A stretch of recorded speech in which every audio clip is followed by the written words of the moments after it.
Faut-il parler de politique sur YouTube? Si oui, est-ce que ce choix est judicieux? Et enfin, est-ce que Squeezie est raciste? Nous allons répondre à toutes ces questions dans cette vidéo. Il y a 10 ans, de nombreux youtubeurs postaient des vidéos à l'arrache, sans montage, mais par passion. Bien que j'en puisse remettre ce discours en cause, étant donné qu'il y avait déjà une grande notoriété envers des Cyprien, Squeezie, Norman. Oula, ça a mal vieilli. Mais aujourd'hui, YouTube est devenu pour une personne lambda une opportunité pour se faire de l'argent assez facilement, tout en faisant un métier qui est kiffant. Cet argent provient des nombreuses publicités que vous pouvez rencontrer sur certaines vidéos. Et grâce à cela, ils ramassent beaucoup d'argent. Et ces marques qui font confiance aux créateurs qui vont les promouvoir veulent une image assez lisse. C'est-à-dire qu'elle ne veut être associée à aucune idée politique, à aucun bord politique. Ça serait cibler une part restreinte de la population et n'oubliez pas que ce que veut une entreprise, c'est faire encore plus de fric. On a parlé des annonceurs, mais n'oubliez pas que l'algorithme nous met plus ou moins en avant, en fonction de nos sujets. Non, ta vidéo sur le top 10 des meilleurs députés de LFI, ou pourquoi l'extrême droite a raison, n'a pas été shadowban. C'est juste que l'algo préfère mettre en avant des choses qui sont beaucoup plus grand public. Et désolé, mais ce genre de sujet ne plaît pas à tout le monde, sauf si tu t'appelles Rejele Gorilla. Mais on va revenir sur son cas un petit peu plus tard dans la vidéo. Donc la solution de facilité ici, c'est de ne pas parler de politique. On a vu le contre-exemple en 2021,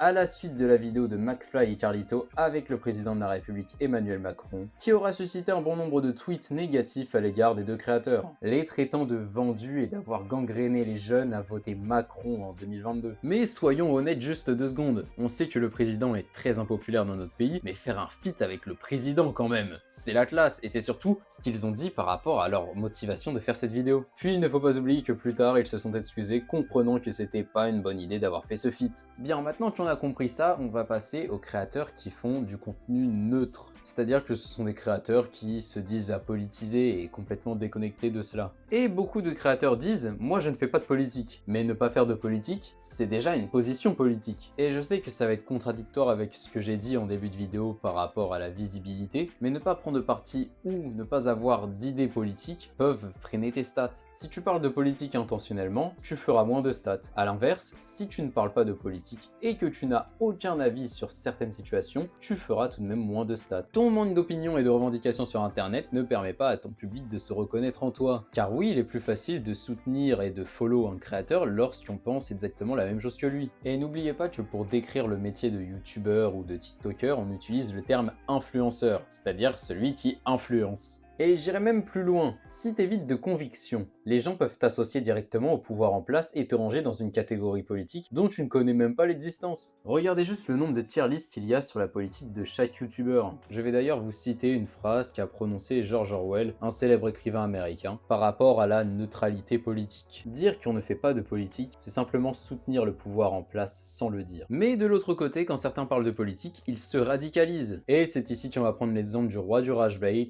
Rejele Gorilla. Il a des opinions très de gauche et essaye d'énerver la droite et ça marche. Si vous regardez ses commentaires Insta, vous verrez que la moitié de ses commentaires sont des fans inconditionnels de la personne et vous voyez d'un autre côté des personnes qui le détestent au point de lui envoyer des messages de mort dans ses DM. Ça c'est vraiment con les gars, ne faites jamais ça. En plus ce gars ne fait même pas du contenu si politique que ça. C'est tout d'abord un cinéphile. Il aime et transmet sa passion sur internet. Mais constatez que son hate watching lui permet de devenir une figure incontournable du YouTube et d'internet français au global. Alors je ne suis pas là pour dire qui a raison ou qui a tort, mais le fait que Rejele Gorilla ne se cache pas de faire de l'argent sur la haine et les critiques qu'il reçoit, je trouve ça fort. Quand il dit qu'il est le personnage principal de ce monde et d'internet, bah il a complètement raison en fait. Si vous voulez son downfall, arrêtez de répondre à ses critiques et vous verrez qu'il continuera à stater, mais uniquement sur ses avis ciné. Ce que je peux lui reprocher, c'est qu'il participe au phénomène de polarisation de la société. Le problème est bien profond. Si on insulte quelqu'un de facho ou de gaucho, plus on empêche le dialogue. Donc internet et la société française deviennent juste un champ de bataille avec des camps qui ne changeront jamais d'idée politique vu qu'ils se sont totalement radicalisés. Et en France, le phénomène est général. Ce n'est plus seulement les citoyens qui font ça, mais également les politiciens. De tout bord politique, les députés ont 5 ans d'âge mental et sont payés à rien foutre. Vous comprenez désormais que le rôle d'un influenceur est vraiment énorme. Il a une influence sur la vie de la population et notamment des plus jeunes. On va prendre l'exemple de Squeezie. On l'a beaucoup critiqué par rapport à son manque de position politique, mais n'oubliez pas que c'est le numéro numéro 1 français, en termes de francophonie qui le suit. Désolé Thibaut, t'es dans mon cœur, mais bon, là on est obligé d'avouer que Squeezie c'est le numéro 1 français. Donc tes abonnés indiens Thibaut, tu peux te les foutre au cul. Et encore heureux qu'ils ne prennent pas position politique. Le frérot a 20 millions d'abonnés. S'il veut devenir président, il le devient instantanément. Et franchement, je préfère un Squeezie apolitique qu'un Squeezie qui mène sa dictature. Donc, chacune de ses paroles peuvent déchaîner les foules, et il le sait. Je pense qu'on ne se rend pas compte de la chance de l'avoir comme l'un des plus grands créateurs français, car un autre aurait déclenché une véritable dictature. Rappelez-vous, la seule fois où Squeezie a pris part politiquement, c'était lors des élections législatives en 2024, où il a dit non aux extrêmes. Donc même là, il a même pas dit explicitement pour qui il allait voter, mais il a surtout dit pour